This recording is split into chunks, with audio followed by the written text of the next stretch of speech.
Halo Bun Bun, kali ini aku membagikan apa yang aku pelajari, tapi secara garis besarnya yang cukup untuk mengenal diri sendiri dan memahami diri sendiri. Nah, ini salah satunya Feng Shui wajah. Di sini kan ada angka,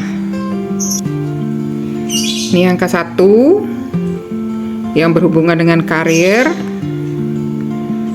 di dahi ya. Angka 2 tentang kehidupannya, garis kehidupannya. Angka 3 tentang kesehatan. Ini di batang hidung, ini di tengah-tengah alis. Terus yang 4 kekayaan. Terus yang kelima ini pipi kanan, pipi kiri ya, tentang pekerja atau ya pekerja. Terus yang kelima tuh ya. Keenam tentang anak di bawah mata. Ketujuh itu properti di atas mata, antara mata dan alis. Habis itu ke-8 itu di alisnya. Ke-9 itu di atas alis lagi sedikit, tentang keberuntungan. Yang ke-8 itu saudara kandung. Terus yang ke-10 itu orang tua. Itu di atas yang ke-9. Terus 11 itu traveling, ini yang di ujung-ujung ini ujung-ujung dahi. Yang ke-12 baru pernikahan.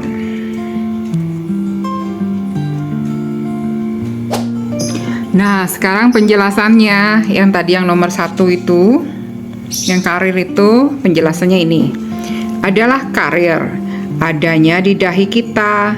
Lihat lebarnya diukur dari 4 jari di tangan, 4 jari tangan kita. Kalau misalnya diukurnya 4, ditaruh di atas jidat itu ada 4, habis itu ditambahin 1 jari di atasnya. Kalau pas 5 jari itu berarti dahi kita tuh lumayan lebar. Dahi yang lebar itu menunjukkan bahwa orang itu punya kemampuan multitasking, bisa mengerjakan banyak hal, lumayan kuat di bawah tekanan. Terus dahi yang agak kecil atau sempit, bukannya nggak bisa dalam karir, tapi dia harus lebih fokus satu hal aja, atau dia banyak menggunakan kemampuan fisiknya, atau dia berdagang untuk toko satu hal kecil aja baru bisa berhasil. Kalau di dahi ada luka atau tanda, berarti orang tersebut ada tantangan dalam karirnya, perkembangan kehidupannya. Nah, ini yang kedua. Tadi yang kedua itu di tengah-tengah alis adalah garis kehidupan. Letaknya di antara 2 alis, diukur dari 2 jari.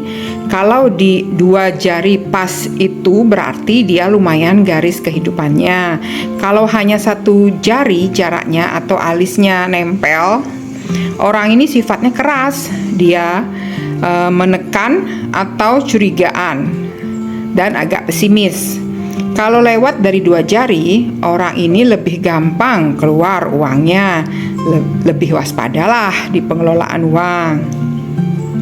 Terus kalau ada garis di tengahnya, orang ini mesti waspada di stresnya dia, depresinya dia. Dia tuh keras untuk capai tujuan, tapi dia mesti kelola di stresnya atau depresinya. Terus untuk yang ketiga itu tadi letaknya di batang hidung atas. Ada di batang hidung. Batang hidung harus lurus. Kalau bisa standar, jangan terlalu besar atau jangan terlalu kecil. Ini menandakan kesehatan kita. Kalau ada garis atau luka atau tanda lahir atau tanda merah di sekitar batang hidung, itu mesti waspada di kesehatan kita atau di lawan bicara kita saat kita ngobrol sama orang. Kita bisa ngelihat kesehatan orang itu. Terus yang keempat itu di cuping hidung, itu kekayaan. Yang keempat itu ada di ujung hidung. Sebenarnya harus kelihatan berdaging atau bulat atau bersinar. Itu adalah kemampuan kelola uang atau kemampuan kita. Susah nggak sih cari uangnya kayak gitu? Hidung yang basah itu mesti waspada. Orang ini ada masalah di kesehatannya. Hidung yang dikecil-kecilin itu juga mesti waspada. Di pernikahan terutama seorang perempuan. Terus yang kelima letaknya di pipi itu untuk pekerja. Nah, di pipi adalah orang yang mendukung dan yang membantu kita. Pipi yang tirus nggak ada dagingnya, ini kelihatannya dia harus bekerja sendirian. Dia mesti ngos-ngosan sendirian. Di masa tuanya mesti waspada. Dia bisa kesepian kalau pipinya kosong, nggak ada dagingnya, alias kempot, mesti waspada. Terus yang keenam itu letaknya di bawah mata, itu berhubungan dengan anak. 6 itu ada di bawah mata, itu adalah hubungan kita dengan anak atau hubungan kita dengan anak buah atau orang yang lebih muda. Kalau terlihat seperti orang yang kurang tidur, di bawah mata hitam atau ada garisnya, dia pasti ada masalah dengan anaknya. Dia ada kesulitan berkomunikasi dengan anaknya, atau anaknya lumayan bikin repot dia. Terus untuk yang ketujuh, 7 itu di antara alis dan mata, itu berhubungan dengan properti, adalah aset atau properti. Kita bisa lihat sekilas lawan bicara kita. Kita ini asetnya bagaimana sih? Cari uangnya bagaimana sih? Gampang atau susah? Harusnya ada jarak yang lumayan. Jadi kemampuan orang ini untuk punya aset atau punya properti jangan sampai alisnya masuk ke arah bawah atau arah sekitar properti dari aset itu. Mesti waspada, hati-hati dalam kelola aset, dia akan ada masalah. Atau dalam mencari asetnya dia sedikit capek atau ngos-ngosan. Terus yang ke-8 letaknya di alis. Yang alisnya kasar ke kiri atau ke kanan, atau alisnya ujungnya menusuk ke arah sekitar kehidupannya. Yang tengah-tengah antara dua alis itu, orang ini mesti waspada, bisa ada masalah di hubungan dengan saudaranya atau yang punya saudara, tapi saudaranya nggak bisa bantu dia. Kalau alisnya banyak neken-neken ke arah utama, yang garis kehidupan antara dua alis itu, maka hidupnya akan banyak tantangannya. Teman atau saudara bisa datang bawa masalah buat dia mesti waspada. Terus yang ke-9 itu letaknya di atas sedikit, di atas alis. Di atas alis, yaitu berhubungan dengan keberuntungan, nasib baik, dan rezeki. Ada alis yang nusuk ke atas atau ada garis tipis-tipis, bukan berarti nasibnya jelek. Dia akan banyak menghadapi hambatan dalam hidupnya dia keras,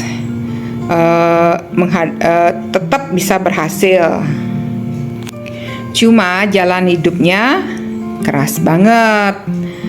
Kalau dilihat ada alis yang menusuk ke atas dan garis-garis tipis, orang ini walaupun sukses tapi dia kosong atau kesepian, atau tidak bisa menikmati hasilnya dengan optimal, atau jalannya dia sedikit susah.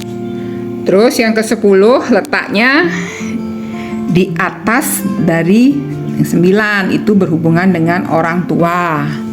Letaknya di atas nomor 9, garis nasib baik, adalah garis orang tua. Bagaimana hubungan orang ini dengan orang tuanya? Orang tuanya mensupport atau mendukung dia atau tidak? Kalau ada garis atau lecet atau luka, berarti orang ini ada masalah dengan orang tuanya atau hubungan yang kurang baik dengan orang tuanya. Kalau agak ke dalam sedikit, orang ini mesti ada masalah dengan orang tuanya. Terus yang ke-11 itu di dahi, antara dahi dan rambut lah, itu berhubungan dengan traveling. Letaknya di ujung kanan kiri dahi adalah travel atau perjalanan. Apakah orang tersebut punya potensi untuk bepergian keluar atau dia di luar negeri, atau jalan hidupnya enak atau tidak? Ada yang bantu atau tidak? Ada masalah atau tidak di luar negeri? Bisa dilihat dari sektor 11 itu. Jangan sampai ada luka atau lecet atau tanda. Itu pasti ada masalah waktu dia bepergian ke luar negeri. Nah, untuk yang nomor 12 di pernikahan, itu letaknya di ujung mata, di bawah alis, di atas mata, jadi pas di ujung-ujung itu berhubungan dengan pernikahan, terlihat di samping mata, ujung luar mata. Kalau ada kerutan kecil, dia banyak disukai lawan jenis. Kalau ada luka atau tanda, dia mesti waspada. Dia ada masalah di pernikahan dia. Bisa ada hubungan yang dingin atau banyak pertengkaran, atau ada pihak lain ikut campur dalam urusan pernikahan.